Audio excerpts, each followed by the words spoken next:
The Autobiography of Benjamin Franklin. Chapter 6. A First Visit to London. The governor, seeming to like my company, had me frequently to his house, and his setting me up always mentioned as a fixed thing. I was to take with me letters recommendatory to a number of his friends, besides the letter of credit, to furnish me with the necessary money for purchasing the press and types, paper, etc. For these letters I was appointed to call at different times when they were to be ready, but a future time was still named. Thus we went on till the ship, whose departure too had been several times postponed, was on the point of sailing. Then, when I called to take my leave and receive the letters, his secretary, Dr. Bard, came out to me and said the governor was extremely busy in writing, but would be down at Newcastle before the ship, and there the letters would be delivered to me. Ralph, though married and having one child, had determined to accompany me in this voyage. It was thought he intended to establish a correspondence and obtain goods to sell on commission, but I found afterward that, through some discontent with his wife's relations, he proposed to leave her on their hands and never return again. Having taken leave of my friends, and interchanged some promises with Miss Reed, I left Philadelphia in the ship which anchored at Newcastle. The governor was there, but when I went to his lodgings, the secretary came to me from him with the civillest message in the world that he could not then see me, being engaged in business of the utmost importance, but should send the letters to me on board, and wished me heartily a good voyage and a speedy return, etc. I returned on board a little puzzled, but still not doubting. Mr. Andrew Hamilton, a famous lawyer of Philadelphia, had taken passage in the same ship for himself and son, and with Mr. Denham, a Quaker merchant, and Messrs. Orion and Russell, masters of an iron work in Maryland, had engaged the great cabin, so that Ralph and I were forced to take up with a berth in the steerage, and none on board, knowing us, were considered as ordinary persons. But Mr. Hamilton and his son, it was James, since governor, returned from Newcastle to Philadelphia, the father being recalled by a great fee to plead for a seized ship, and, just before we sailed, Colonel French coming on board, and showing me great respect, I was more taken notice of, and with my friend Ralph, invited by other gentlemen to come into the cabin, there being now room. Accordingly we removed thither. Understanding that Colonel French had brought on board the governor's dispatches, I asked the captain for those letters that were to be under my care. He said all were put in the bag together, and he could not then come at them, but before we landed in England I should have an opportunity of picking them out, so I was satisfied for the present, and we proceeded on our voyage. We had a sociable company in the cabin, and lived uncommonly well, having the addition of all Mr. Hamilton's stores, who had laid in plentifully. In this passage Mr. Denham contracted a friendship for me that continued during his life. The voyage was otherwise not a pleasant one, as we had a great deal of bad weather. When we came to the Channel, the captain kept his word with me, and gave me an opportunity of examining the bag for the governor's letters. I found none upon which my name was put as under my care. I picked out 6 or 7 that by the handwriting I thought might be the promised letters, especially as one of them was directed to Basket, the king's printer, and another to some stationer. We arrived in London the 24th of December, 1724.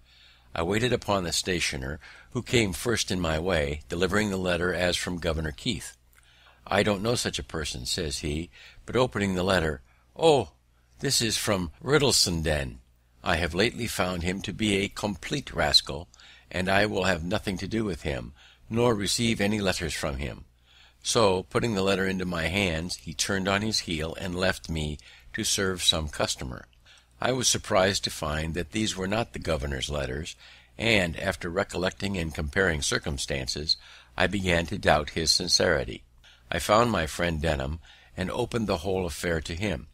He let me into Keith's character, told me there was not in the least probability that he had written any letters for me, that no one who knew him had the smallest dependence on him, and he laughed at the notion of the governor's giving me a letter of credit, having, he said, no credit to give. On my expressing some concern about what I should do, he advised me to endeavour getting some employment in the way of my business. "Among the printers here," said he, "you will improve yourself, and when you return to America you will set up to greater advantage."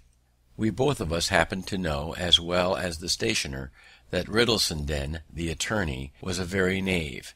He had half ruined Miss Read's father by persuading him to be bound for him. By this letter it appeared there was a secret scheme on foot to the prejudice of Hamilton, supposed to be then coming over with us, and that Keith was concerned in it with Riddlesden. Denham, who was a friend of Hamilton's, thought he ought to be acquainted with it. So, when he arrived in England, which was soon after, partly from resentment and ill will to Keith and Riddlesden, and partly from good will to him, I waited on him and gave him the letter. He thanked me cordially, the information being of importance to him, and from that time he became my friend, greatly to my advantage afterwards on many occasions. But what shall we think of a governor's playing such pitiful tricks and imposing so grossly on a poor ignorant boy? It was a habit he had acquired. He wished to please everybody, and, having little to give, he gave expectations. He was otherwise an ingenious, sensible man, a pretty good writer, and a good governor for the people, though not for his constituents. The proprieties, whose instructions he sometimes disregarded, several of our best laws, were of his planning and passed during his administration. Ralph and I were inseparable companions. We took lodgings together in Little Britain, at 3 shillings and 6 a week, as much as we could then afford. He found some relations, but they were poor, and unable to assist him. He now let me know his intentions of remaining in London, and that he never meant to return to Philadelphia. He had brought no money with him, the whole he could muster having been expended paying his passage. I had 15 pistoles, so he borrowed occasionally of me to subsist, while he was looking out for business. He first endeavoured to get into the playhouse, believing himself qualified for an actor. But Wilkes, to whom he applied, advised him candidly not to think of that employment, as it was impossible he should succeed in it. Then he proposed to Roberts, a publisher in Paternoster Row, to write for him a weekly paper like the Spectator, on certain conditions, which Roberts did not approve. Then he endeavoured to get employment as a hackney writer, to copy for the stationers and lawyers about the Temple, but could find no vacancy. I immediately got into work at Palmer's, then a famous printing house in Bartholomew Close, and there I continued near a year. I was pretty diligent, but spent with Ralph a good deal of my earnings in going to plays and other places of amusement. We had together consumed all of my pistoles, and now just rubbed on from hand to mouth. He seemed quite to forget his wife and child, and I by degrees my engagements with Miss Read, to whom I never wrote more than one letter, and that was to let her know I was not likely soon to return. That was another of the great errata of my life, which I should wish to correct if I were to live it over again. In fact, by our expenses I was constantly kept unable to pay my passage. At Palmer's I was employed in composing for the second edition of Wollaston's Religion of Nature. Some of his reasonings not appearing to me well founded, I wrote a little metaphysical piece in which I made remarks on them. It was entitled A Dissension on Liberty and Necessity, Pleasure and Pain. I inscribed it to my friend Ralph. I printed a small number. It occasioned my being more considered by Mr. Palmer as a young man of some ingenuity, though he seriously expostulated with me upon the principles of my pamphlet, which to him appeared abominable. My printing this pamphlet was another erratum. While I lodged in Little Britain, I made an acquaintance with one Wilcox, a bookseller, whose shop was at the next door. He had an immense collection of second-hand books. Circulating libraries were not then in use, but we agreed that, on certain reasonable terms, which I have now forgotten, I might take, read, and return any of his books. This I esteemed a great advantage, and I made as much use of it as I could. My pamphlet by some means falling into the hands of one Lyons, a surgeon, author of a book entitled The Infallibility of Human Judgment, it occasioned an acquaintance between us. He took great notice of me, called on me often to converse on those subjects, carried me to the house, a pale ale house in a lane, Cheapside, and introduced me to Mr. Manderville, author of the Fable of the Bees, who had clubbed there, of which he was the soul, being a most facetious man, entertaining companion. Lyons, too, introduced me to Dr. Pemberton at Bastion's Coffee House, who promised to give me an opportunity, some time or other, of seeing Sir Isaac Newton, of which I was extremely desirous, but this never happened. I had brought over a few curiosities, among which the principal was a purse made of the asbestos which purifies by fire. Sir Hans Sloane heard of it, came to see me, and invited me to his house in Bloomsbury Square, where he showed me all his curiosities, and persuaded me to let him add that to the number, for which he paid me handsomely. In our house there lodged a young woman, a milliner, who, I think, had a shop in the Cloisters. She had been genteelly bred, was sensible and lively, and of most pleasing conversation. Ralph read plays to her in the evenings. They grew intimate. She took another lodging, and he followed her. They lived together for some time, but he being still out of business, and her income not sufficient to maintain them with her child, he took a resolution of going from London to try for a country school, which he thought himself well qualified to undertake, as he wrote an excellent hand, and was a master of arithmetic and accounts. This, however, he deemed a business below him, and, confident of future better fortune, when he should be unwilling to have it known that he was once so meanly employed, he changed his name, and did me the honour to assume mine. For I soon after had a letter from him, acquainting me that he was settled in a small village, in Berkshire I think it was, where he taught reading and writing to 10 or a dozen boys at 6d. per week, recommending Mrs. T. to my care, and desiring me to write to him, directing for Mr. Franklin, schoolmaster, at such a place. He continued to write frequently, sending me large specimens of an epic poem which he was then composing, and desiring my remarks and corrections. These I gave him from time to time, but endeavoured rather to discourage his proceeding. One of Young's satires was just then published. I copied and sent him a great part of it, which set in a strong light the folly of pursuing the Muses with any hope of advancement by them. All this was in vain. Sheets of the poem continued to come by every post. In the meantime, Mrs. T., having on his account lost her friends in business, was often in distress, and used to send for me, and borrow what I could spare to help her out of them. I grew fond of her company, and being at that time under no religious restraint, and presuming upon my importance to her, I attempted familiarities, another erratum, which she repulsed with a proper resentment, and acquainted him with my behaviour. This made a breach between us, and when he returned again to London, he let me know he thought I had cancelled all the obligations he had been under to me, so I found I was never to expect his repaying me what I lent to him or advanced to him. This, however, was not then of much consequence, as he was totally unable, and in the loss of his friendship I found myself relieved from a burden. I now began to think of getting a little money beforehand, and expecting better work. I left Palmer's to work at Watt's, near Lincoln's Inn Fields, a still greater printing house. Here I continued all the rest of my stay in London. At my first admission into this printing house, I took to working at press, imagining I felt a want of the bodily exercise I had been used to in America, where press work is mixed with composing. I drank only water, and the other workmen, near 50 in number, were great guzzlers of beer. On occasion I carried up and down the stairs a large form of types in each hand, when others carried but one in both hands.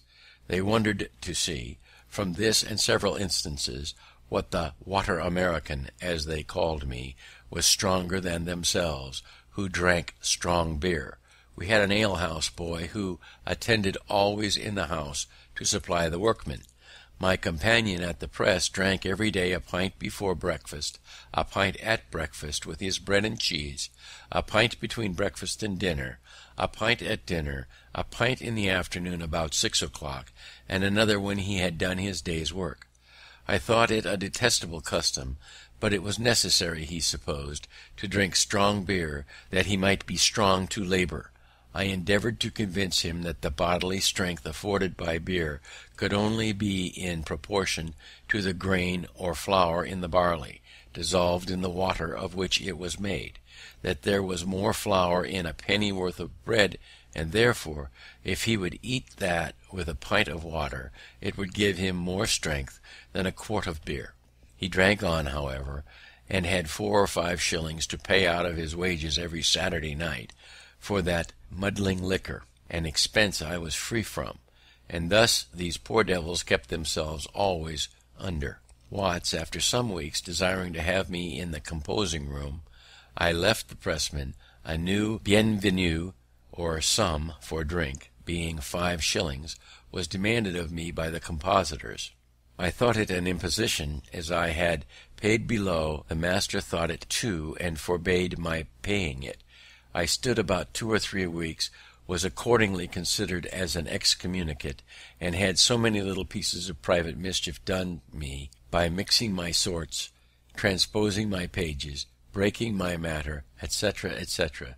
If I were ever so little out of the room, and all ascribed to the chapel ghost, which they said ever haunted those not regularly admitted, that, notwithstanding the master's protection, I found myself obliged to comply and pay the money, convinced of the folly of being on ill terms with those one is to live with continually. Franklin now left the work of operating the printing presses, which was largely a matter of manual labour, and began setting type, which required more skill and intelligence. I was now on a fair footing with them, and soon acquired considerable influence. I proposed some reasonable alterations in their chapel laws, and carried them against all opposition. From my example, a great part of them left their middling breakfast of beer and bread and cheese, finding they could with me be supplied from a neighbouring house with a large porringer of hot water gruel sprinkled with pepper, crumbed with bread, and a bit of butter in it, for the price of a pint of beer, viz. 3 halfpence. This was a more comfortable as well as cheaper breakfast, and keep their heads clearer. Those who continued sotting with beer all day were often, by not paying, out of credit at the alehouse, and used to make interest with me to get beer. Their light, as they phrased it, being out, I watched the pay table on Saturday night, and collected what I stood engaged for them, having to pay sometimes near 30 shillings a week on their accounts. Thus, and my being esteemed a pretty good rigite, that is, a jocular verbal satirist, supported my consequence in the society.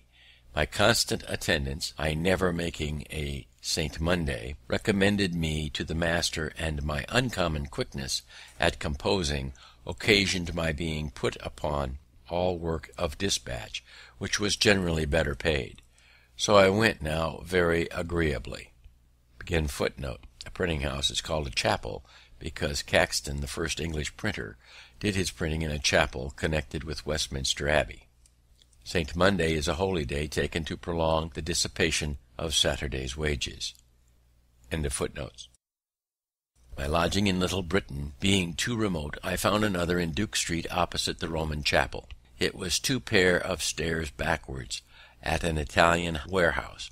A widow lady kept the house. She had a daughter and a maid servant, and a journeyman who attended the warehouse, but lodged abroad. After sending to inquire my character at the house where I had last lodged, she agreed to take me at the same rate, 3s. 6d. per week, cheaper, as she said, from the protection she expected in having a man lodge in the house. She was a widow, an elderly woman, and had been bred a Protestant, being a clergyman's daughter, but was converted to the Catholic religion by her husband, whose memory she much revered, had lived much among people of distinction, and knew 1,000 anecdotes of them as far back as the times of Charles II. She was lame in her knees with the gout, and therefore seldom stirred out of her room, so sometimes wanted company, and hers was so highly amusing to me that I was sure to spend an evening with her whenever she desired it. Our supper was only half an anchovy each on a very little strip of bread and butter, and half a pint of ale between us, but the entertainment was in her conversation. My always keeping good hours and giving little trouble in the family made her unwilling to part with me, so that when I talked of a lodging I had heard of nearer my business for 2s. a week, which meant I was now on saving money, made some difference, she bid me not think of it, for she would abate me 2s. a week for the future, so I remained with her at 1s. 6d. as long as I stayed in London. In a garret of her house there lived a maiden lady of 70, in the most retired manner, of which my landlady gave me this account, that she, being a Roman Catholic, had been sent abroad when young, and lodged in a nunnery with the intent of becoming a nun. But the country not agreeing with her, she returned to England, where, there being no nunnery, she had vowed to lead a life of a nun as near as might be done in those circumstances. Accordingly, she had given all her estate to charitable uses, reserving only £12 a year to live on, and out of this sum she still gave a great deal to charity, living herself on water gruel only, and using no fire but to boil it. She had lived many years in that garret, being permitted to remain there gratis by successive Catholic tenants of the house below, as they deemed it a blessing to have her there. A priest visited her to confess her every day. I have asked her, said my landlady, how she, as she lived, could possibly find so much employment for a confessor. Oh, she said, it is impossible to avoid vain thoughts. I was permitted once to visit her. She was cheerful and polite, and conversed pleasantly. The room was clean, but had no other furniture than a maltus, a table with a crucifix and a book, a stool which she gave me to sit on, and a picture over the chimney of Saint Veronica, displaying her handkerchief with the miraculous figure of Christ's bleeding face on it, which she explained to me with great seriousness. She looked pale, but was never sick, and I gave it as another instance on how small an income, life and health, may be supported. At Watt's printing house I contracted an acquaintance with an ingenious young man, one Wygate, who, having healthy relations, had been better educated than most printers, was a tolerable Latinist, spoke French, and loved reading. I taught him and a friend of his to swim at twice going into the river, and they soon became good swimmers. They introduced me to some gentlemen from the country who went to Chelsea by water to see the college and Don Saltero's curiosities.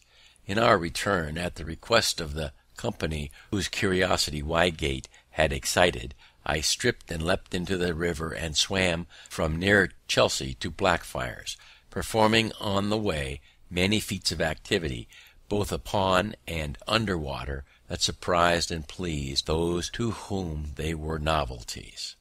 The story is that she met Christ on his way to crucifixion, and offered him her handkerchief to wipe the blood from his face, after which the handkerchief always bore the image of Christ's bleeding face. James Salter, a former servant of Hans Sloane, lived in Cheyne Walk, Chelsea.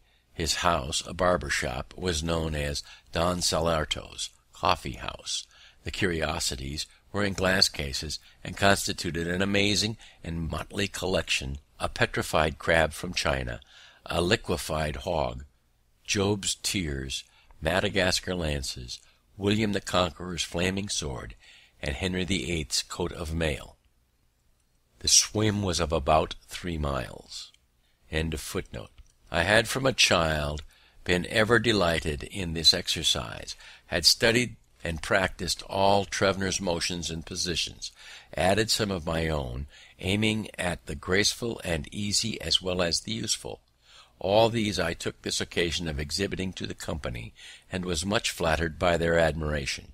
And Wygate, who was desirous of becoming a master, grew more and more attached to me on that account, as well as from the similarity of our studies. He at length proposed to me travelling all over Europe together, supporting ourselves everywhere by working at our business. I was once inclined to it, but mentioned it to my good friend Mr. Denham, with whom I often spent an hour when I had leisure. He dissuaded me from it, advising me to think only of returning to Pennsylvania, which he was now about to do. I must record one trait of this good man's character.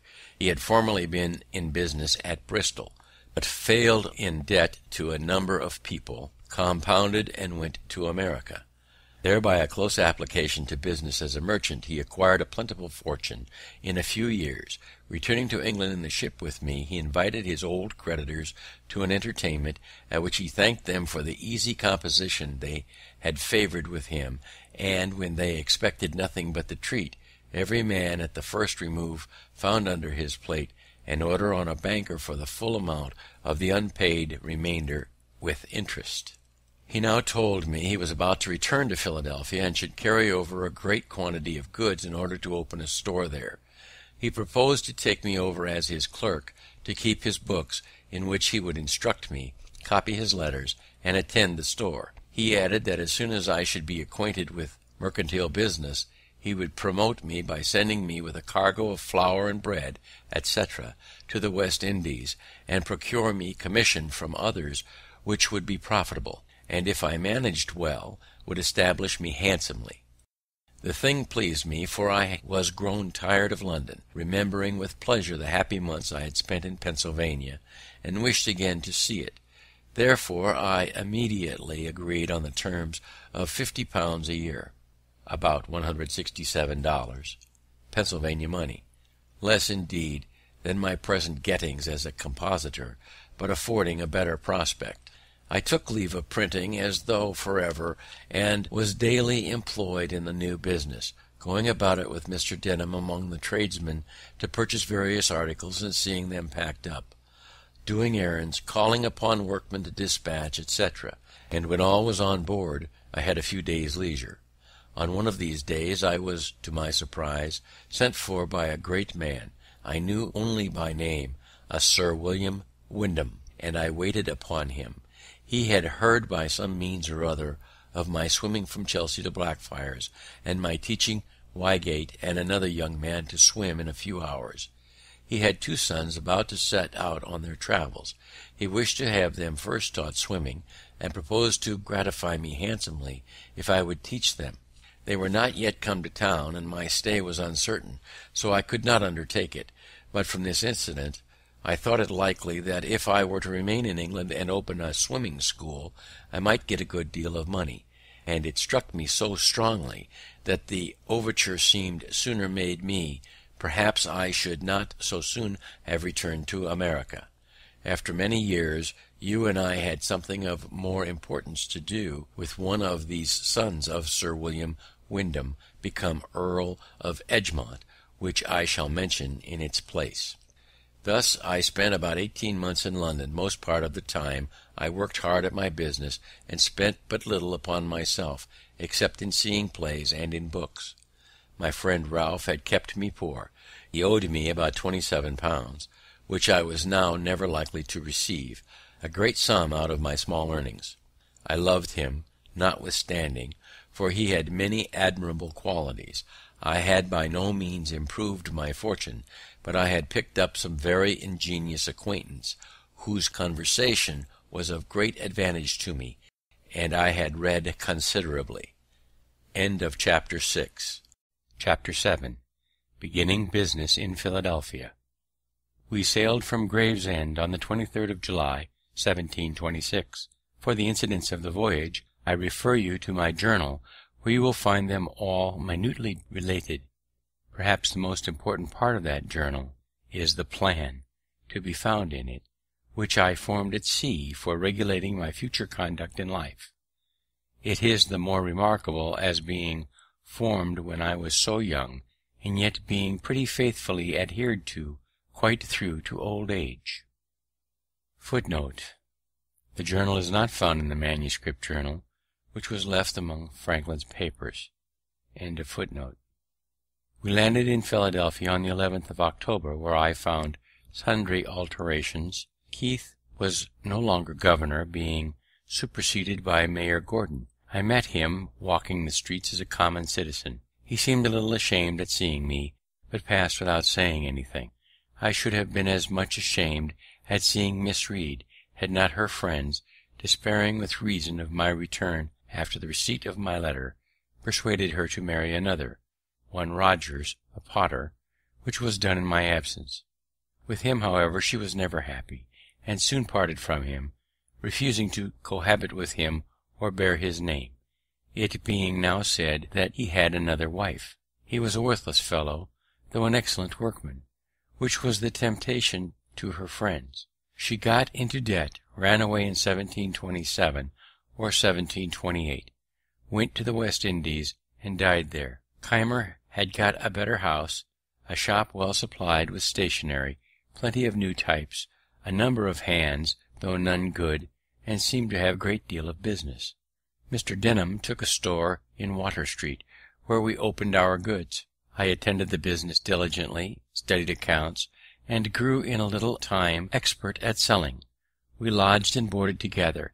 He counselled me, as a father, having a sincere regard for me.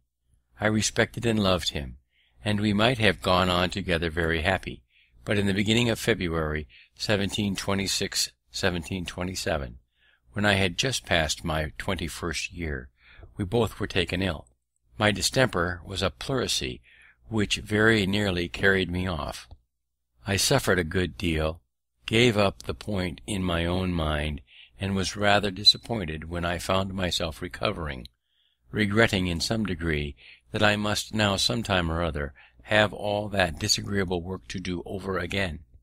I forgot what his distemper was. It held him a long time, and at length carried him off. He left me a small legacy in a nuncupative will, as a token for his kindness for me, and he left me once more to the wide world, for the store was taken into the care of his executors, and my employment under him ended. My brother-in-law Holmes, being now in Philadelphia, advised my return to my business, and Keimer tempted me with an offer of large wages by the year to come and take the management of his printing house, that he might better attend his stationer's shop. I had heard a bad character of him in London from his wife and her friends, and was not fond of having any more to do with him. I tried for further employment as a merchant's clerk, but not readily meeting with any, I closed again with Keimer. I found in his house these hands: Hugh Meredith, a Welsh Pennsylvanian, 30 years of age, bred to country work, honest, sensible, had a great deal of solid observation, was something of a reader, but given to drink. Stephen Potts, a young countryman of full age, bred to the same, of uncommon natural parts, and great wit and humour, but a little idle. These he had agreed with at extreme low wages per week, to be raised a shilling every 3 months, as they would deserve by improving in their business, and the expectation of these high wages to come on hereafter was what he had drawn them in with. Meredith was to work at press, Potts at bookbinding, which he by agreement was to teach them, though he knew neither one nor t'other. John, a wild Irishman, brought up to no business, whose service for 4 years Keimer had purchased from the captain of a ship, he too was to be made a pressman. George Webb, an Oxford scholar, whose time for 4 years he had likewise bought, intending him for a compositor, of whom more presently, and David Harry, a country boy, whom he had taken apprentice. I soon perceived that the intention of engaging me at wages so much higher than he had been used to give was to have these raw, cheap hands formed through me, and as soon as I had instructed them, then they being all articled to him, he should be able to do without me. I went on, however, very cheerfully, put his printing house in order, which had been in great confusion, and brought his hands by degree to mind their business and to do it better. It was an odd thing to find an Oxford scholar in the situation of a bought servant. He was not more than 18 years of age, and gave me this account of himself, that he was born in Gloucester, educated at grammar school there, had been distinguished among the scholars for some apparent superiority in performing his part when they exhibited plays, belonged to the Whitty Club there, and had written some pieces in prose and verse, which were printed in the Gloucester newspaper. Thence he was sent to Oxford, where he continued about a year, but not well satisfied, wishing of all things to see London, and become a player. At length, receiving his quarterly allowance of 15 guineas, instead of discharging his debts, he walked out of town, hid his gown in a furze bush, and footed it to London, where, having no friend to advise him, he fell into bad company, soon spent his guineas, found no means of being introduced among the players, grew necessitous, pawned his clothes, and wanted bread. Walking the street very hungry, and not knowing what to do with himself, a crimp's bill was put into his hand. A crimp was the agent of a shipping company. Crimps were sometimes employed to decoy men into such service as is here mentioned. Offering immediate entertainment and encouragement to such as would bind themselves to serve in America. He went directly, signed the indenture, was put into the ship, and came over, never writing a line to acquaint his friends what was become of him. He was lively, witty, good-natured, and a pleasant companion, but idle, thoughtless, and imprudent to the last degree. John the Irishman soon ran away. With the rest I began to live very agreeably, for they all respected me the more, as they found Keimer incapable of instructing them, and that from me they learned something daily. We never worked on Saturday, that being Keimer's Sabbath, so I had 2 days for reading. My acquaintance with the ingenious people in the town increased. Keimer himself treated me with great civility and apparent regard, and nothing now made me uneasy but my debt to Vernon, which I was yet unable to pay, being hitherto but a poor economist. He, however, kindly made no demand of it. Our printing house often wanted sorts, and there was no letter founder in America. I had seen types cast at James in London, but without much attention to the matter. However, I now contrived a mould, made use of the letters we had as puncheons, struck the matrices in lead, and thus supplied in a pretty tolerable way all the deficiencies. I also engraved several things on occasion. I made the ink. I was warehouseman and everything, and in short, quite a factotum.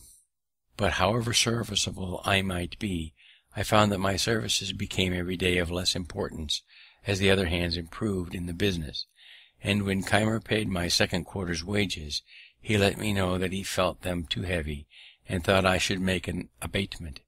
He grew by degree less civil, put on more of the master, frequently found fault, was captious, and seemed ready for an outbreak.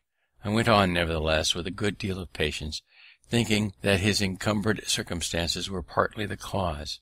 At length a trifle snapped our connection, for the great noise happening near the court-house, I put my head out of the window to see what was the matter.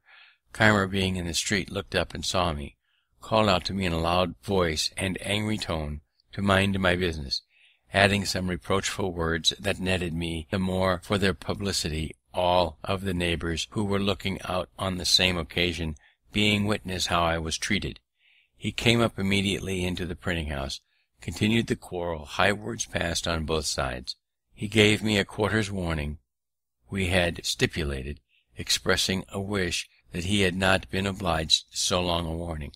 I told him his wish was unnecessary, for I would leave him that instant, and so taking my hat walked out of doors, desiring Meredith, whom I saw below, to take care of some things I left, and bring them to my lodgings. Meredith came accordingly in the evening, when we talked my affair over. He had conceived great regard for me, and was very unwilling that I should leave the house while he remained in it.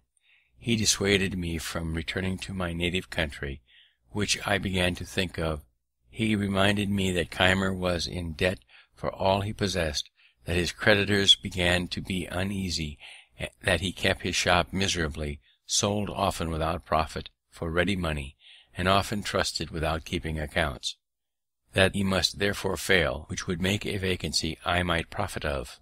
I objected my want of money. He then let me know how his father had a high opinion of me, and from some discourse that had passed between them, he was sure he would advance money to set me up, if I would enter into partnership with him. My time, says he, will be out with Keimer in the spring. By that time we may have our press and types in from London. I am sensible I am no workman.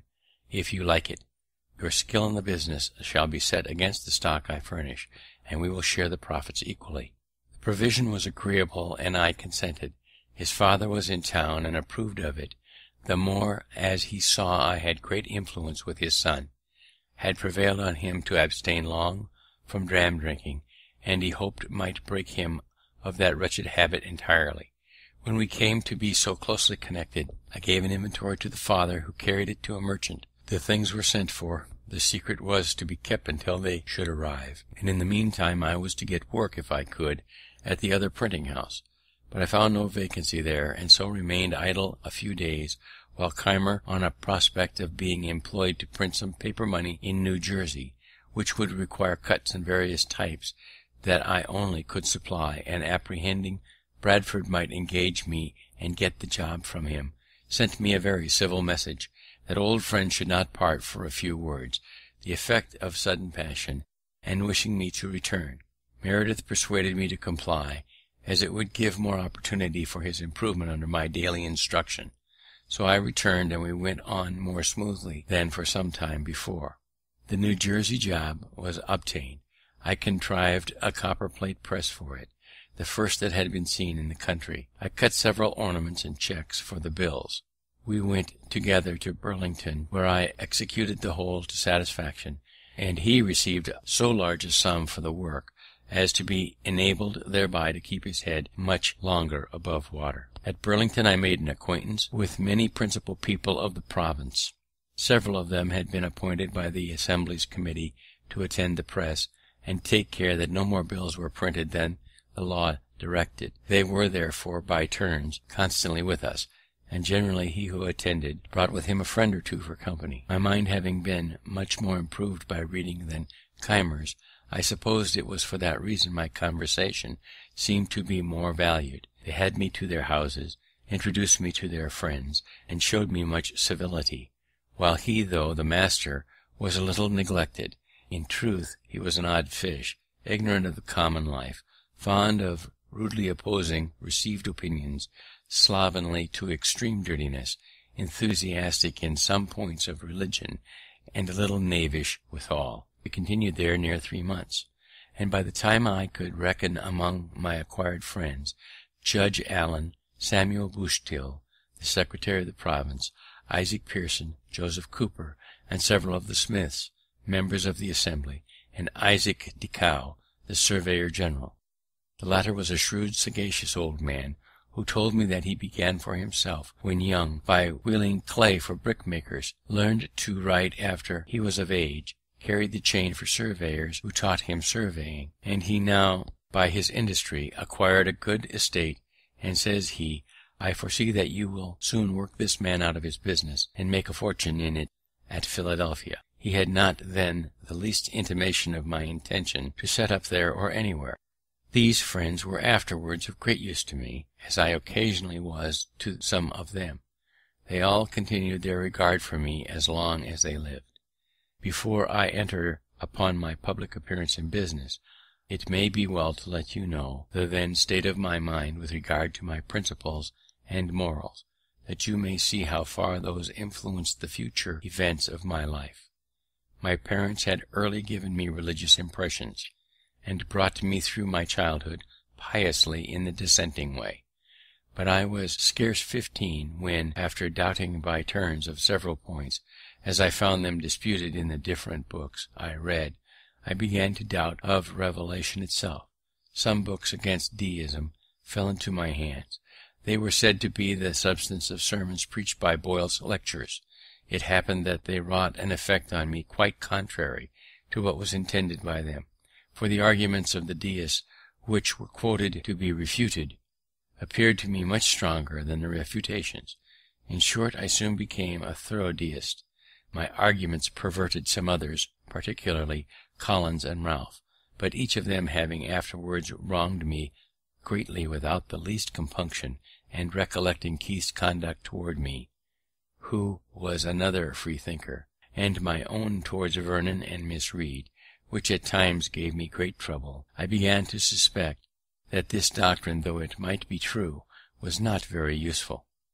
My London pamphlet, which had for its motto these lines of Dryden: "Whatever is right, though purblind man sees but a part o' the chain, the nearest link, his eyes not carried to the equal beam that houses all above," and from the attributes of God, his infinite wisdom, goodness, and power, concluded that nothing could possibly be wrong in the world, and that vice and virtue were empty distinctions, no such things existed, appeared now not so clever a performance as I once thought it, and I doubted whether some error had not insinuated itself unperceived into my argument, so as to inflict all that follows as is common in metaphysical reasonings.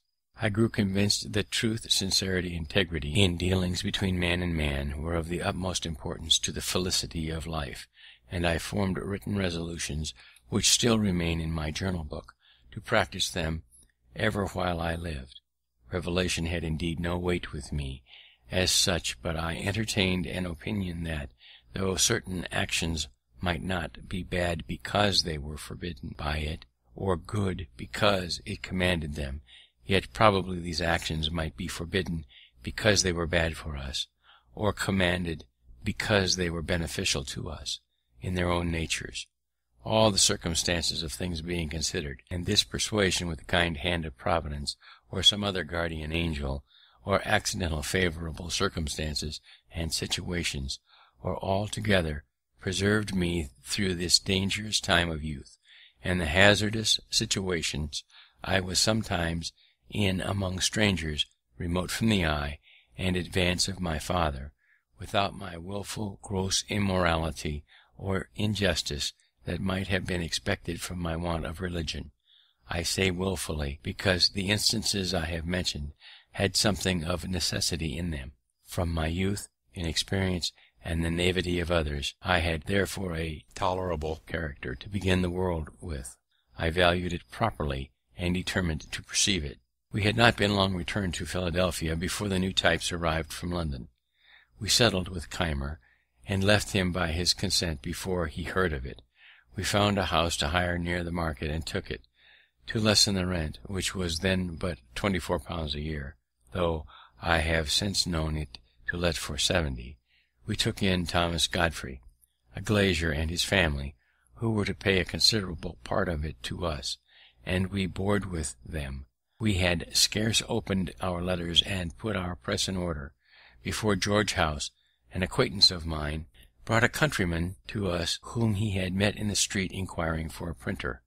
All our cash was now expended in the variety of particulars we had been obliged to procure, and this countryman's 5 shillings, being our first fruits, and coming so seasonably, gave me more pleasure than any crown I have ever since earned, and the gratitude I felt toward House has made me often more ready than perhaps I should otherwise have been to assist young beginners. There are croakers in every country, always boding its ruin. Such a one then lived in Philadelphia, a person of note, an elderly man, with a wise look and a very grave manner of speaking. His name was Samuel Mickle. This gentleman, a stranger to me, stopped one day at my door, and asked me if I was the young man who had lately opened a new printing house.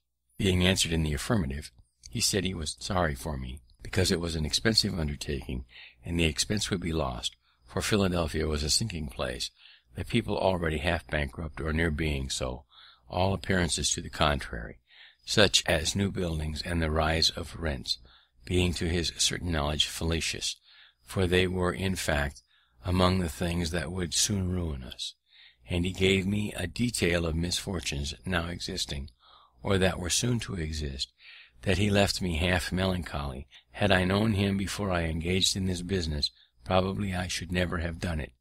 This man continued to live in this decaying place, and to declaim in the same strain, refusing for many years to buy a house there, because all was going to destruction. And at last I had the pleasure of seeing him give 5 times as much for one as he might have bought it for when he first began his croaking. I should have mentioned before that in the autumn of the preceding year I had formed most of my ingenious acquaintance into a club of mutual improvement, which was called the Junto. We met on Friday evenings. The rules that I drew up required that every member, in his turn, should produce 1 or more queries on any point of morals, politics, or natural philosophy, to be discussed by the company, and once in 3 months produce and read an essay of his own writing on any subject he pleased. Our debates were to be under the direction of a president, and to be conducted in the sincere spirit of inquiry after truth, without fondness for dispute or desire of victory, and to prevent warmth all expressions of positiveness in opinions, or direct contradictions, were after some time made contraband, and prohibited under small pecuniary penalties. The first members were Joseph Brithnall, a copier of deeds for the Scrivener, a good-natured, friendly, middle-aged man, a great lover of poetry, reading all he could meet with, and writing some that was tolerable, very ingenious in many of the little nicknames, and of sensible conversation. Thomas Godfrey, a self-taught mathematician, great in his way, and afterwards inventor of what is now called Hadley's Quadrant, but he knew little out of his way, and was not a pleasing companion, as, like most great mathematicians I have met with, he expected universal precision in everything said, or was forever denying or distinguishing upon trifles, to the disturbance of all conversation. He soon left us. Nicholas Scull, a surveyor, afterwards surveyor general, who loved books and sometimes made a few verse. William Parson, bred a shoemaker, but, loving reader, had acquired a considerable share of mathematics, which he first studied with a view to astrology, that he afterwards laughed at it. He also became surveyor general. William Moggridge, a joiner, a most exquisite mechanic, and a solid, sensible man. Hugh Meredith, Stephen Potts, and George Webb I have characterized before. Robert Grace, a young gentleman of some fortune, generous, lively, and witty, a lover of punning and of his friends, and William Coleman, then a merchant's clerk about my age, who had the coolest, clearest head and best heart, and the exactest morals of almost any man I ever met with. He became afterwards a merchant of great note, and one of our provincial judges. Our friendship continued without interruption to his death, upwards of 40 years, and the club continued almost as long, and was the best school of philosophy, morality, and politics that then existed in the province, for our queries, which were read the week preceding their discussions, put us upon reading with attention upon the several subjects, that we might speak more to the purpose, and thereto we acquired better habits of conversation, everything being studied in our rules, which might prevent our distinguishing each other. From hence the long continuance of the club I shall have frequent occasion to speak further of hereafter. But by giving this account of it here is to show something of the interest I had, every one of these exerting themselves in recommending business to us. Barenthal particularly procured us from the Quakers the printing 40 sheets of their history, the rest being to be done by Keimer, and upon this we worked exceedingly hard, for the price was low. It was a folio, pro patria size, in pica, with long printer notes. I composed of it a sheet a day, and Meredith worked it off at press, and it was often 11 at night, and sometimes later, before I had finished my distribution for the next day's work, for the little jobs sent in by our other friends now and then put us back. But so determined I was to continue doing a sheet a day of the folio, that one night, when having imposed my forms, I thought my day's work over, one of them by accident was broken, and 2 pages reduced to pi. I immediately distributed and composited all over again before I went to bed, and this industry, visible to our neighbours, began to give us character and credit. Particularly I was told that mention being made of the new printing office at the Merchants' Every Night Club. The general opinion was that it must fail, there being already 2 printers in the place, Keimer and Bradford. But Dr. Baird, whom you and I saw many years after at his native place, St. Andrews in Scotland, gave a contrary opinion. For the industry of that Franklin, says he, is superior to anything I ever saw of the kind. I see him still at work when I go home from club, and he is at work again before his neighbours are out of bed. This struck the rest, and we soon had offers from one of them to supply us with stationery, but as yet we did not choose to engage in shop business. I mention this industry the more particularly and the more freely, though it seems to be talking in my own praise, but those of my posterity who shall read it may know the use of that virtue when they see its effects in my favour throughout this relation. George Webb, who had found a female friend that lent him wherewith to purchase his time of Keimer, now came to offer himself as a journeyman to us. We could not then employ him, but I foolishly let him know as a secret that I soon intended to begin a newspaper, and might then have work for him. My hopes of success, as I told him, were founded on this, that the then only newspaper printed by Bradford was a paltry thing, wretchedly managed, no way entertaining, and yet was profitable to him. I therefore thought a good paper would scarcely fail of good encouragement. I requested Webb not to mention it, but he told it to Keimer, who immediately, to be beforehand with me, published proposals for printing one himself, on which Webb was to be employed. I resented this, and to counteract them, as I could not yet begin our paper, I wrote several pieces of entertainment for Bradford's paper under the title of The Busybody, which Brentnall continued some months. But this means the attention of the public was fixed on that paper, and Keimer's proposals, which we burlesqued and ridiculed, were disregarded. He began his paper, however, and after carrying it on 3/4 of a year, with at most only 90 subscribers, he offered it to me for a trifle, and I, having been ready some time to go on with it, took it in hand directly, and it proved in a few years extremely profitable to me.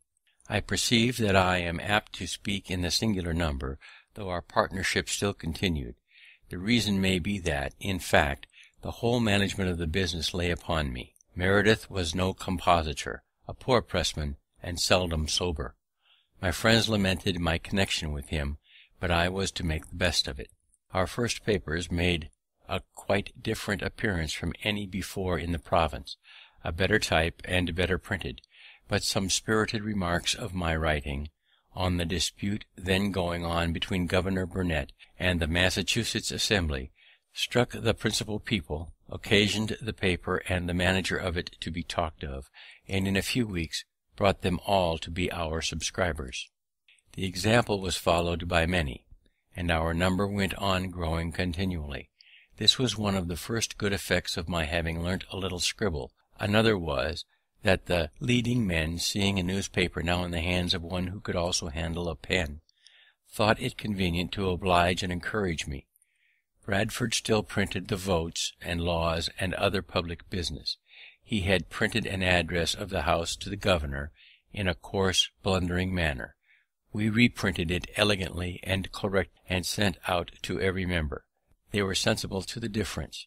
It strengthened the hands of our friends in the House, and they voted us their printers for the year ensuing.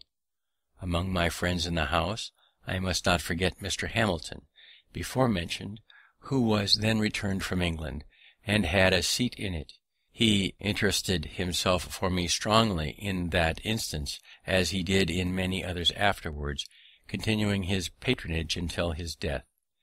Mr. Vernon about this time put me in mind of the debt I owed him, but did not press me. I wrote him an ingenious letter of acknowledgment, craved his forbearance a little longer, which he allowed me, and as soon as I was able, I paid the principal with interest, and many thanks, so that erratum was in some degree corrected. But now another difficulty came upon me, which I had never the least reason to expect.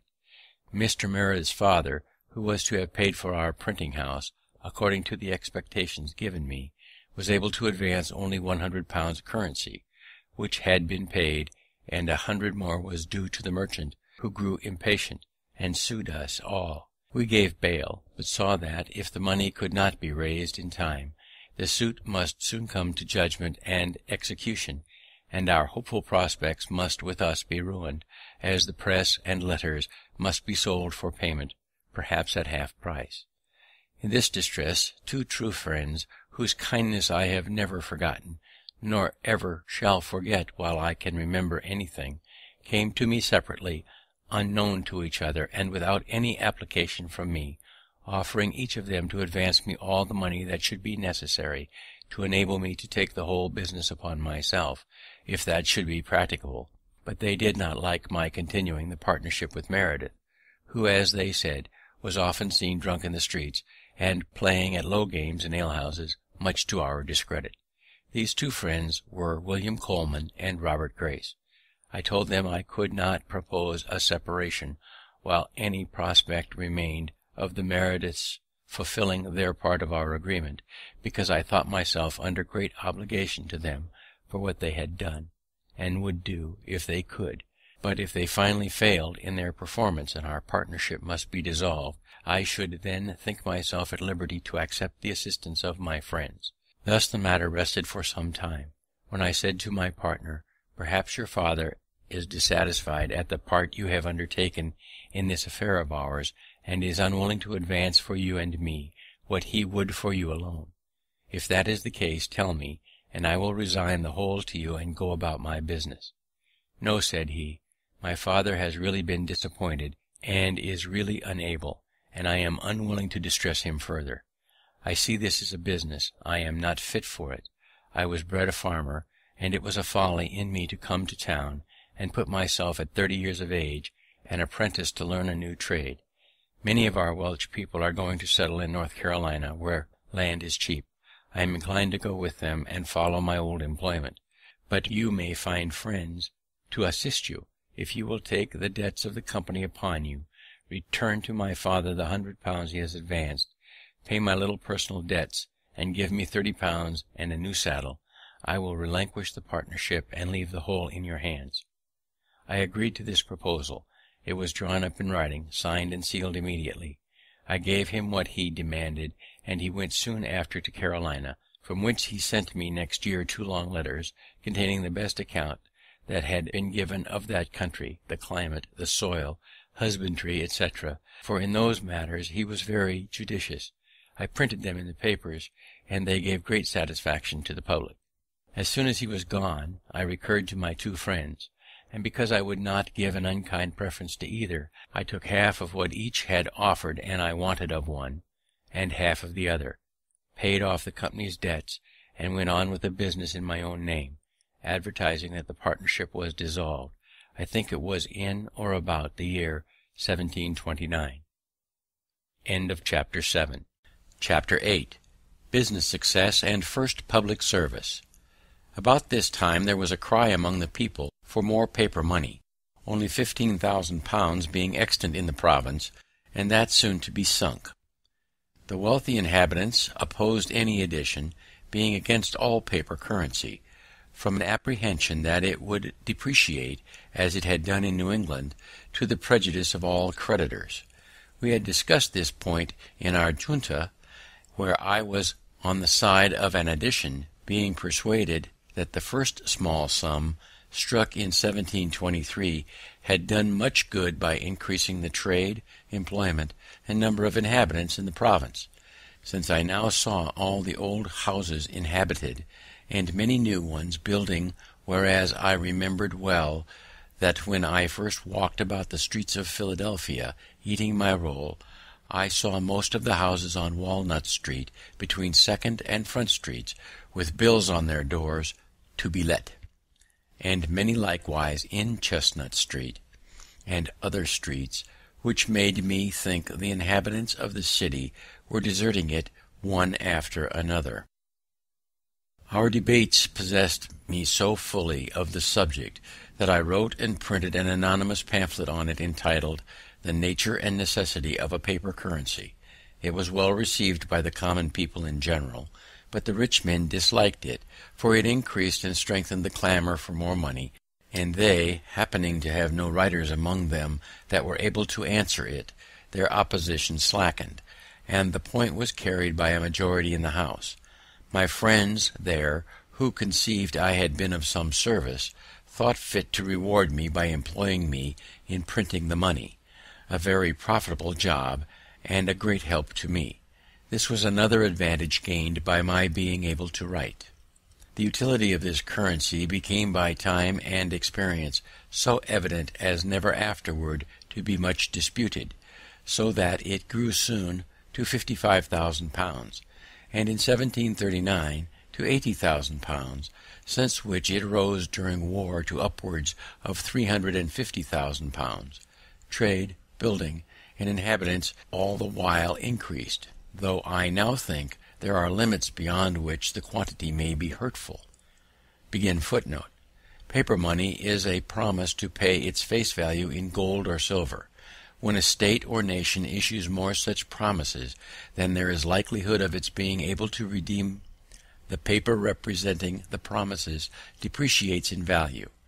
Before the success of the colonies in the Revolution was assured, it took hundreds of dollars of their paper money to buy a pair of boots.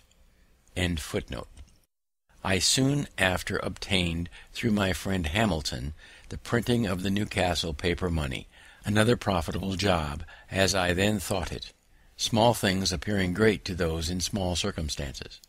And these to me were really great advantages, as they were great encouragements. He procured for me also the printing of the laws and votes of the government, which continued in my hand as long as I followed the business. I now opened a little stationer's shop.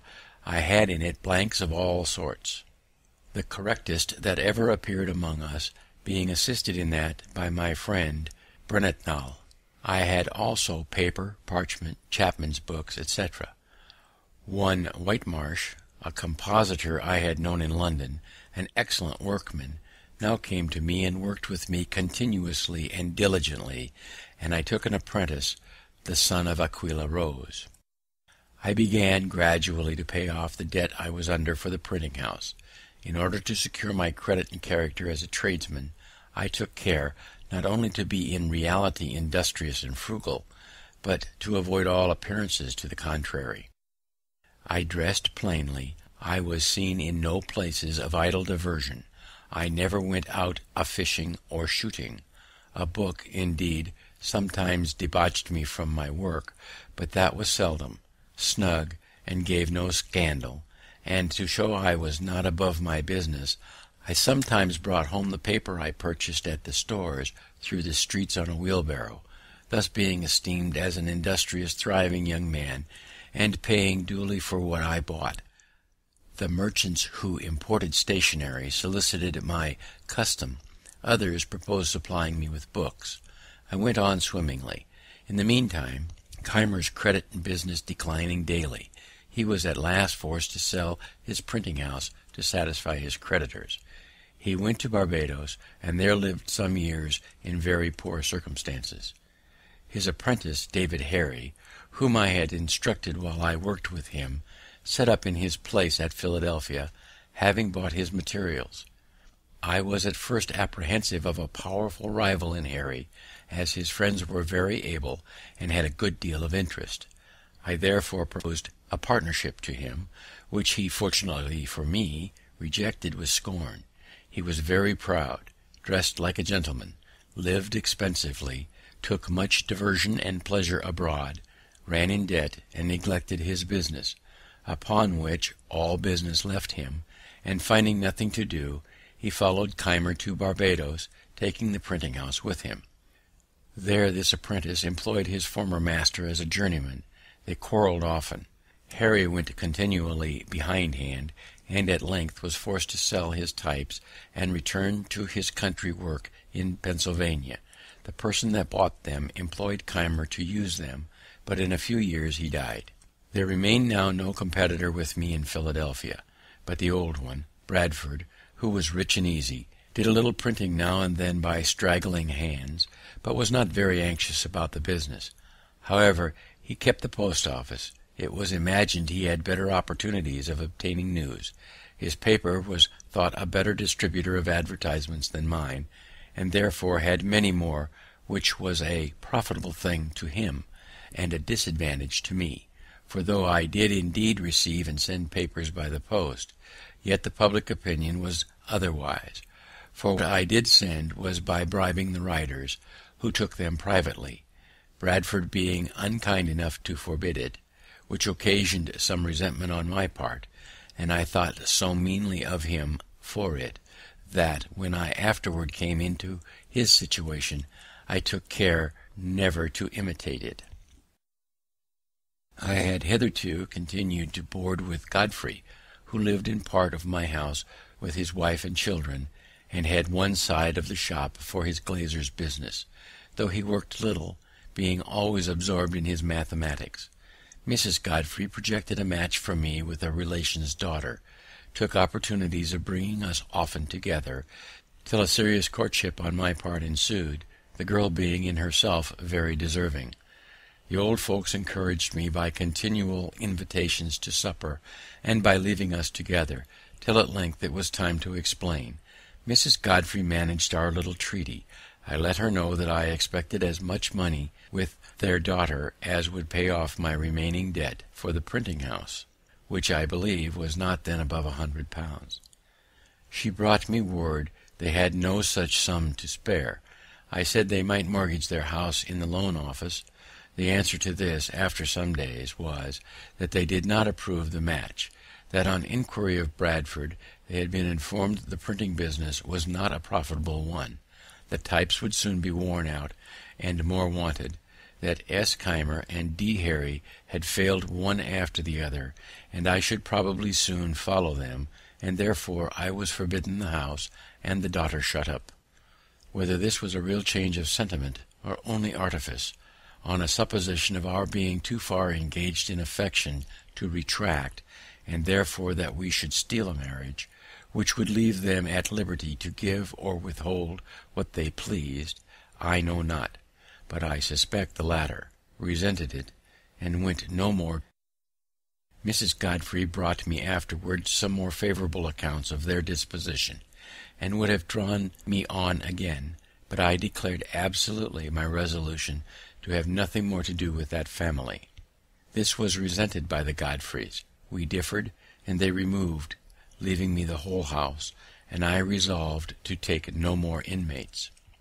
But this affair having turned my thoughts to marriage, I looked round me and made overtures of acquaintances in other places, but soon found that, the business of a printer being generally thought a poor one, I was not to expect money with a wife, unless with such a one as I should not otherwise think agreeable.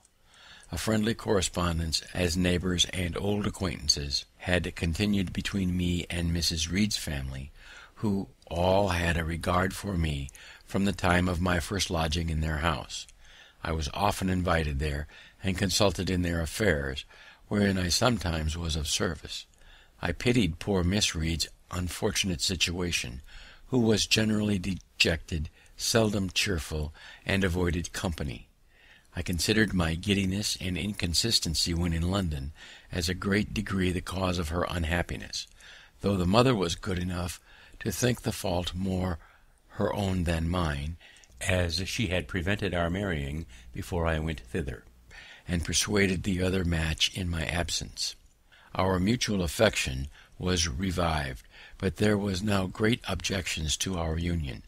The match was indeed looked upon as invalid, a preceding wife being said to be living in England, but this could not easily be proved because of the distance, and though there was a report of his death, it was not certain. Then, though it should be true, he had left many debts, which his successor might be called upon to pay. We ventured, however, over all these difficulties, and I took her to wife. September 1st, 1730. None of the inconveniences happened that we had apprehended. She proved a good and faithful helpmate, assisted me much by attending the shop. We throve together, and have ever mutually endeavoured to make each other happy. Thus I corrected that great erratum as well as I could. Mrs. Franklin survived her marriage over 40 years. Franklin's correspondence abounds with evidence that their union was a happy one. We are grown old together, and if she has any faults, I am so used to them that I don't perceive them. The following is a stanza from one of Franklin's own songs written for the junta. Of their Chloes and Phyllises poets may prate. I sing my plain country Joan. These 12 years my wife, still the joy of my life, blessed day that I made her my own.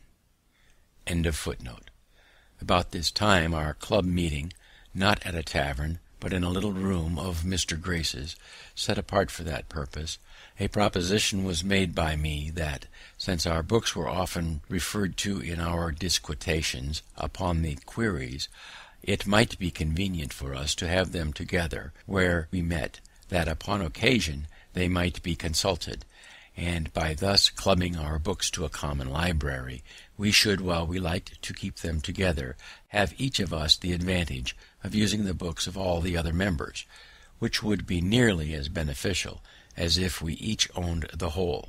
It was liked and agreed to, and we filled one end of the room with such books as we could best spare. The number was not so great as we expected, and though they had been of great use, yet some inconveniences occurring for want of due care of them, the collection, after about a year, was separated, and each took his books home again. And now I set on foot my first project of a public nature, that for a subscription library. I drew up the proposals, got them put into the form by our great scrivener Brockton, and, by the help of my friends in the junta, procured 50 subscribers of 40 shillings each to begin with, and 10 shillings a year for 50 years, the term our company was to continue. We afterwards obtained a charter, the company being increased to 100, thus the mother of all the North American subscription libraries, now so numerous. It is become a great thing itself, and continually increasing. These libraries have improved the general conversation of the Americans, made the common tradesmen and farmers as intelligent, and most gentlemen from other countries, and perhaps have contributed in some degree to the stand so generally made through the colonies in defense of their privileges. Thus far was written with the intention expressed in the beginning, and therefore contains several little family anecdotes of no importance to others. What follows was written many years after in compliance with the advice contained in these letters, and accordingly intends for the public. The affairs of the Revolution occasioned the interruption. Here the first part of the autobiography written at Twyford in 1771 ends. The second part, which follows, was written in Passy in 1784. After this memorandum, Franklin inserted letters from Abel James and Benjamin Vaughan, urging him to continue his autobiography. It is some time since I received the above letters, but I have been too busy till now to think of complying with the request they contain. It might too be much better done if I were at home among my papers, which would aid my memory and help to ascertain dates. But my return being uncertain, and having just now a little leisure, I will endeavour to recollect and write what I can. If I live to get home, it may be corrected and improved. Not having any copy here of what is already written, I know not whether an account is given of the means I used to establish the Philadelphia Public Library, which, from a small beginning, is now become so considerable, though I remember to have come down to near the time of that transaction. I will therefore begin here an account of it, which may be struck out if found to have been already given. At the time I established myself in Philadelphia, there was not a good bookseller's shop in any of the colonies to the southward of Boston. In New York and Philadelphia the printers were indeed stationers. They sold only paper, etc., almanacs, ballads, and a few common school books. Those who loved reading were obliged to send for their books from England, and members of the junta had each a few. We had left the alehouse where we first met, and hired a room to hold our club in. I proposed that we should all of us bring our books to that room, where they would not only be ready to consult in our conferences, but become a common benefit, each of us being at liberty to borrow such as he wished to read at home. This was accordingly done, and for some time contented us.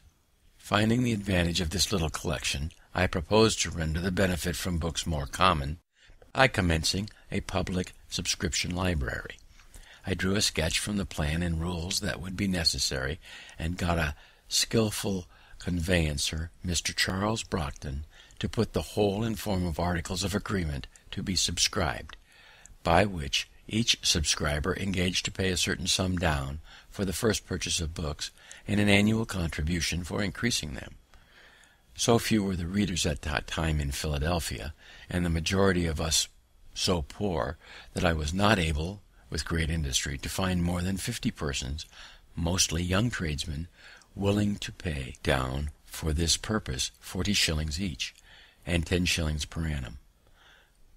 On this little fund we began. The books were imported. The library was opened one day in the week for lending to the subscribers, on their promissory notes, to pay double the value if not duly returned. The institution soon manifested its utility, was imitated by other towns and in other provinces. The libraries were augmented by donations. Reading became fashionable, and our people, having no public amusements to divert their attention from study, became better acquainted with books, and in a few years were observed by strangers to be better instructed and more intelligent than people of the same rank generally are in other countries. When we were about to sign the above-mentioned articles, which were to be binding on us, our heirs, etc., for 50 years, Mr. Brockton, the scrivener, said to us, "You are young men, but it is scarcely probable that any of you will live to see the expiration of the term fixed in this instrument.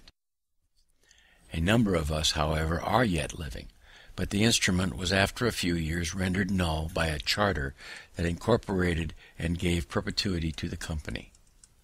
The objections and reluctances I met with in soliciting the subscriptions made me soon feel the impropriety of presenting oneself as the proposer of any useful project that might be supposed to raise one's reputation in the smallest degree above that of one's neighbours, when one has need of their assistance to accomplish that project. I therefore put myself as much as I could out of sight, and stated it was a scheme of a number of friends, who requested me to go about and propose it to such as they thought lovers of reading. In this way my affair went on more smoothly, and I ever after practised it on such occasions, and from my frequent successes can heartily recommend it. The present little sacrifice of your vanity will afterward be amply repaid, if it remains a while uncertain to whom the merit belongs. Someone more vain than yourself will be encouraged to claim it, and then even envy will be disposed to you justice by plucking those assumed feathers and restoring them to their right owner. The library afforded me the means of improvement by constant study, for which I set apart an hour or two each day, and thus repaired in some degree the loss of the learned education my father once intended for me. Reading was the only amusement I allowed myself. I spent no time in taverns, games, or frolics of any kind, and my industry in my business continued as indefatigable as it was necessary. I was indebted for my printing house. I had a young family coming on to be educated, and I had to contend with for business 2 printers, who were established in the place before me. My circumstances, however, grew daily easier. My original habits of frugality continued, and my father having, among his instructions to me when a boy, frequently repeated a proverb of Solomon, "Seest thou a man diligent in his calling, he shall stand before kings, he shall not stand before mean men." I from thence considered industry as a means of obtaining wealth and distinction, which encouraged me, though I did not think that I should ever literally stand before kings, which, however, has since happened, for I have stood before 5, and even had the honour of sitting down with one, the King of Denmark, to dinner. We have an English proverb that says, "He that would thrive must ask his wife." It was lucky for me that I had one as much disposed to industry and frugality as myself. She assisted me cheerfully in my business, folding and stitching pamphlets, tending shop, purchasing old linen rags for the paper makers, etc., etc. We kept no idle servants. Our table was plain and simple, our furniture of the cheapest. For instance, my breakfast was a long time break and milk, no tea, and I ate it out of a 2-penny earthen porringer with a pewter spoon. But mark how luxury will enter families and make a progress in spite of principle. Being called one morning to breakfast, I found it in a china bowl with a spoon of silver. They had been bought for me without my knowledge by my wife, and had cost her the enormous sum of 23 shillings, for which she had no excuse or apology to make, but that she thought her husband deserved a silver spoon and a china bowl as well as any of his neighbours.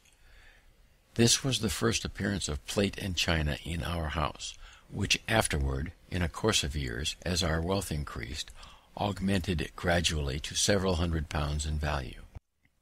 I had been religiously educated as a Presbyterian, and thought some of the dogmas of that persuasion, such as the eternal decrees of God, election, reprobation, etc., appeared to me unintelligible, others doubtful, and I early absented myself from the public assemblies of the sect.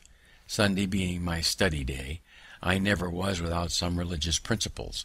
I never doubted, for instance, the existence of the Deity, that he made the world and governed it by his providence, that the most acceptable service of God was the doing good to man, that our souls are immortal, and that all crime will be punished and virtue rewarded, either here or hereafter. These I esteemed the essentials of every religion, and being to be found in all the religions we had in our country, I respected them all, though with different degrees of respect, as I found them more or less mixed with other articles, which, without any tendency to inspire, promote, or confirm morality, served principally to divide us, and made us unfriendly to each other. This respect to all, with an opinion that the worst had some good effects, induced me to avoid all discourse that might tend to lessen the good opinion another might have of his own religion. And as our province increased in people, and new places of worship were continually wanted, and generally erected by voluntary contribution, my mite for such purpose, whatever might be the sect, was never refused. Though I seldom attended any public worship, I had still an opinion of its propriety and its utility when rightly conducted, and I regularly paid my annual subscription for the support of the only Presbyterian minister or meeting we had in Philadelphia. He used to visit me sometimes as a friend, and admonished me to attend his administrations, and I was now and then prevailed on to do so, once for 5 Sundays successively. Had he been, in my opinion, a good preacher, perhaps I might have continued, notwithstanding the occasion I had for the Sunday's leisure in my course of study, but his discourses were chiefly either polemic arguments or explanations of the particular doctrines of our sect, and were all to me very dry, uninteresting, and unedifying, since not a single moral principle was inculcated or enforced, their aim seeming to be rather to make us Presbyterians than good citizens. At length he took for his text that verse of the 4th chapter of Philippians, "Finally, brethren, whatsoever things are true, honest, just, pure, lovely, or of good report, if there be any virtue or any praise, think on these things." And I imagined in a sermon on such a text he would not miss of having some morality. But he confined himself to the 5 points only, as meant by the apostle, viz. 1. Keeping holy the Sabbath day. 2. Being diligent in reading the Holy Scriptures. 3. Attending duly the public worship. 4. Partaking of the sacrament. 5. Paying a due respect to God's ministers. These might be all good things, but as they were not the kind of good things that I expected from that text, I despaired of ever meeting with them from any other, was disgusted, and attended his preaching no more. I had some years before composed a little liturgy, or form of prayer, for my own private use, viz. In 1728, entitled Articles of Belief and Act of Religion. I returned to the use of this, and went no more to the public assemblies. My conduct might be blamable, but I leave it, without attempting further to excuse it, my present purpose being to relate facts, and not to make apologies for them. End of chapter 8.